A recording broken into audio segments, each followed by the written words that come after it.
Hello everybody, welcome back to my channel. আমি এসে গেছি তোমাদের সঙ্গে আরও একটু ভিডিও নিয়ে। সেই ভিডিওটা হলো কি, সেটা জানতে হলে পুরো ভিডিওটা দেখো, স্কিপ না করে আমার ভিডিওটা দেখো। আর যারা যারা আমার চ্যানেলে নতুন ভিউয়ার্স নতুন জয়েন করছো, তারা আমার চ্যানেলটাকে প্লিজ সাবস্ক্রাইব করে নিও, একটা লাইক এবং শেয়ার করে দিও।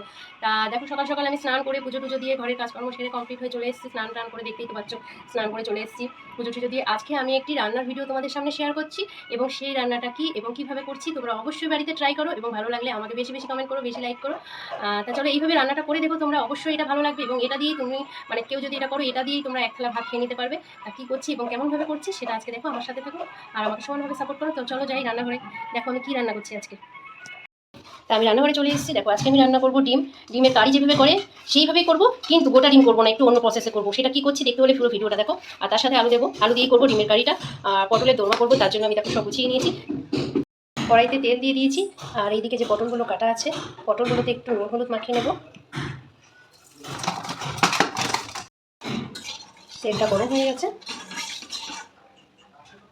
এবার পটলগুলোকে আমি একটা করে ছেড়ে দিলাম।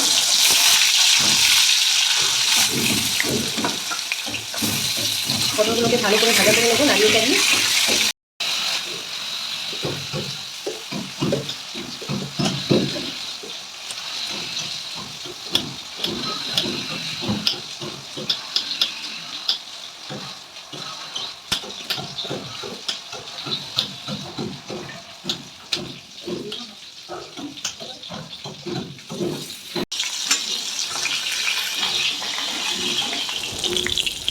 পটলগুলো ভাজা হয়ে গেল, পটলগুলো আমি তুলে রাখলাম। শুকনো লঙ্কা ফোড়ন দিয়ে দিলাম, সাদা জিরে ফোড়ন দিলাম, এর সাথে দুটো কালো জিরেও দিয়ে দিলাম। এবার যেগুলো কোচানো আছে, পেঁয়াজ কুচো, রসুন বাটা, টমেটো কুচো, পেঁয়াজ কুচো দিয়ে দিলাম। এগুলো একটু লাল লাল করে ভাজা হবে। গরম বন্ধ, প্রচণ্ড গরম পড়েছে। এত গরমে রান্না করতে করতে পুরো ঘেমে স্নানই হয়ে যাচ্ছে। পেঁয়াজগুলো ভাজা হয়ে গেছে, তাই রসুন থেঁতোটা দিয়ে দিলাম। রসুন থেঁতোটা দিয়ে আরেকটু নাড়িয়ে চাড়িয়ে নিলাম। তারপরে টমেটো কুচো দিয়ে দিচ্ছি,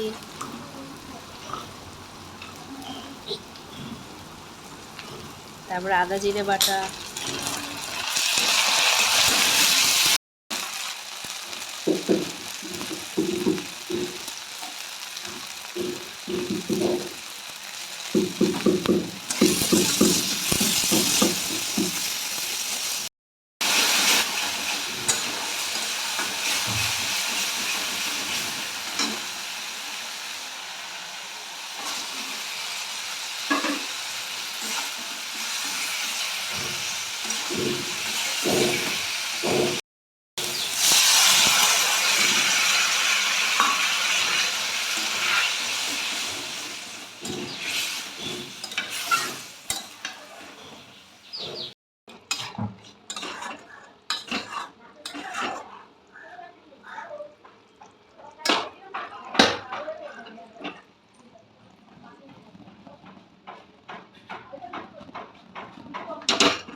এবার ডিমের মামলেটগুলো একে একে করে নেব। কড়াইতে তেল দিয়ে দিলাম, তেলটাকে একটু ঘুরিয়ে নিচ্ছি। ওই ডিমটাকে দিয়ে দিলাম অমলেট করার জন্য। কড়াইটা ছোট, ওই জন্য একটু আমার ঘোরাতে অসুবিধা হচ্ছে। এইভাবে যে 4টে ডিম রেখেছি, 4টে ডিমই অমলেট করে নেব। তেলটা দিয়েছি, গরম হয়ে গেছে। এবার শুকনো লঙ্কা ফোড়ন দিয়ে দিলাম, একটা তেজপাতাও দিয়ে দিলাম। এবার সাদা জিরে দিয়ে দিলাম,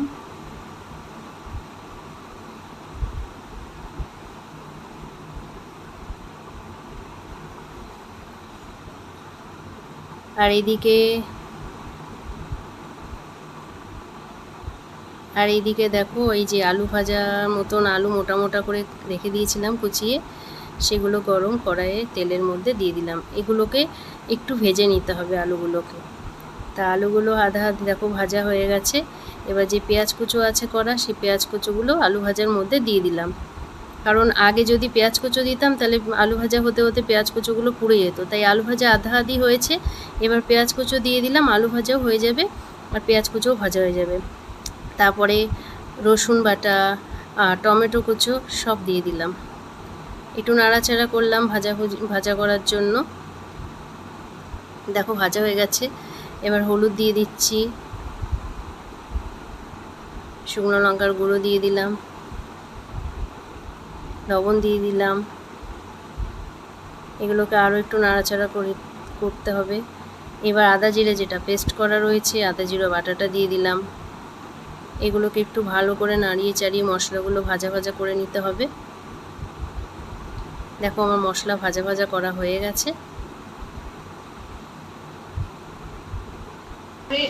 ডিমের অমলেটগুলো করে কুচি কুচি করে নিয়েছি, কারণ এটা ঝোলে ভালো হবে, বড় বড় হলে লম্বা হলে ঝোলে ভালো হবে, বেশি ঝোল দেবো না তো তাই। আর এইদিকে দেখো ভাজা হয়ে গেছে, মশলা দিয়ে কষা হয়ে গেছে। এবার জল দিয়ে দিলাম।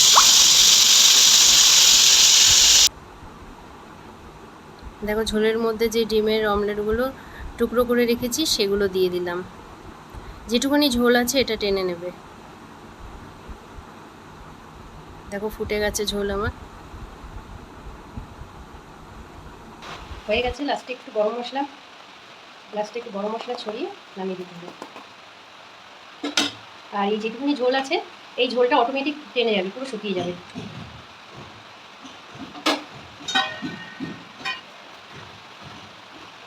একটু ঠান্ডা হলেই পুরো ঝোলটা শুকিয়ে যাবে, পুরো ডিম কষা যেমন হয় তেমনই হবে।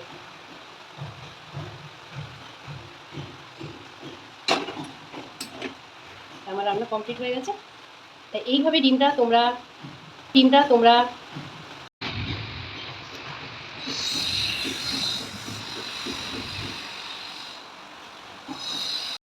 এত গরমে রান্না করতে গিয়ে তো আমি ঘেমে জল হয়ে গেলাম অটোমেটিক। তাই এইভাবে তোমরা একদিন বাড়িতে এই ডিম কষা যেটা করে গোটা ডিমের, আমি অমলেট করে এরকম ডিমের কারি বা ডিম কষা বলো, এটা একদম শুকিয়ে যাবে যেটুকুনি ঝোল আছে। একটু ঠান্ডা হলেই ডিমের অমলেটের মধ্যে পুরো ঝোলটা টেনে নেবে। তাই এইভাবে তোমরা বাড়িতে একবার এটা ট্রাই করে দেখো, এটা এত সুস্বাদু খেতে। এটা দিয়ে পুরো গরম গরম ভাত এক থালা খেয়ে নিতে পারবে। তা আমার ভিডিওটা এবং আমার ব্লগটা ভালো লাগলে তোমরা প্লিজ আমার চ্যানেলটাকে সাবস্ক্রাইব করে দিও আর লাইক এবং শেয়ার করে দিও। চলো টাটা বন্ধুরা, আজকের মতন বাই বাই। আবার দেখা হবে নেক্সট ভিডিওতে। চলো tata, good bye all friend.